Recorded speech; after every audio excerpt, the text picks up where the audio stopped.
Hi friends welcome my YouTube channel Nipu creation. तो এখন বাজে 12:15 আর রান্না করতে করতে হাঁপিয়ে গেছি, তাই একটু এসে পাখার তলায় বসেছি। তো ছেলে গেছে পড়তে, পড়া হয়ে গেছে, ছুটিও হয়ে গেছে, বাবা ওকে আনতে যাচ্ছে।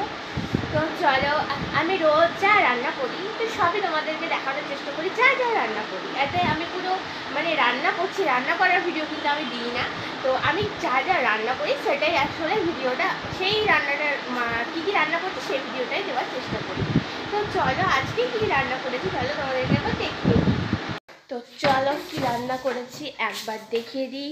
আজকে রান্না হয়েছে, এখানে করেছি ডাল, মুসুর ডাল, পেঁয়াজ, শুকনো লঙ্কা দিয়ে, আর এখানে করেছি ঝিঙে আলু পোস্ত।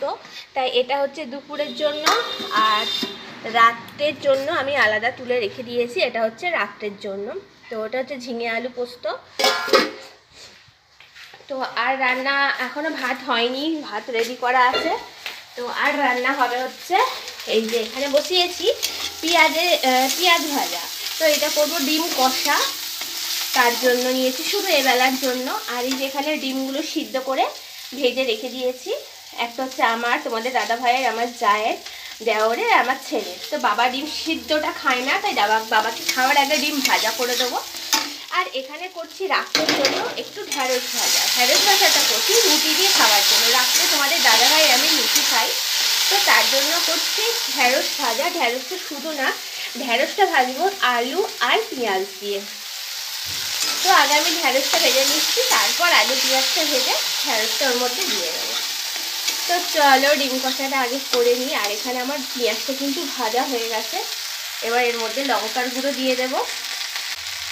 তো আমরা যেহেতু লঙ্কাটা একটু বেশি খাই, তাই লঙ্কার গুঁড়োটা একটু বেশিই দিই।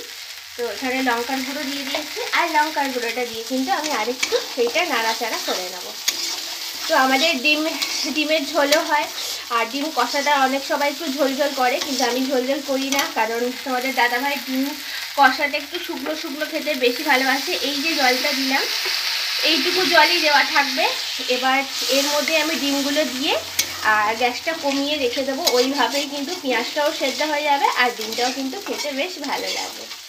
তো চলো এটা একটু ফুটে যাক, তারপর ডিমগুলো দেবো। দেখো এখানে আমার ডিম কষা কিন্তু হয়ে গেছে, আর এটা আমি ঢাকা দিয়ে যে রেখে দিয়েছিলাম, ব্যাস এইটুকুই কাইটা থাকবে, এর থেকে বেশি আর করবো না, কারণ এটা শুকনো শুকনো মাখিয়ে খেতেই বেশি ভালো লাগে। তো চলো ডিম কষা আমার হয়ে গেছে, আর এখানে কিন্তু আমার ঢ্যাঁড়স ভাজাও হয়ে গেছে। এবার ভাজবো কিন্তু আমি আলুটা। তো ব্যাস এইটুকুই আজকের রান্না, এর থেকে বেশি আর কিছু হবে না। তো চলো বেশি বড় ভিডিও করব না, বেশি বড় ভিডিও করলে তোমরা স্কিপ করে চলে যাবে। আর এটা হচ্ছে আলুর খোসা, আর এই আলুর খোসাটা তোমাদের দাদাভাই খেতে খুব ভালোবাসে, কিন্তু কাঁচা না, বড়া করে। তো এই আলুর খোসাটা একটু বেসন, একটু ময়দা, একটু কালো জিরে, হলুদ, নুন দিয়ে একটা বেসনের ব্যাটার গুলে ওর মধ্যে আলুর খোলাগুলো চুবিয়ে চুবিয়ে ছেড়ে দিলে ছোট ছোট করে বড়া করলে খেতে খুব ভালোবাসে।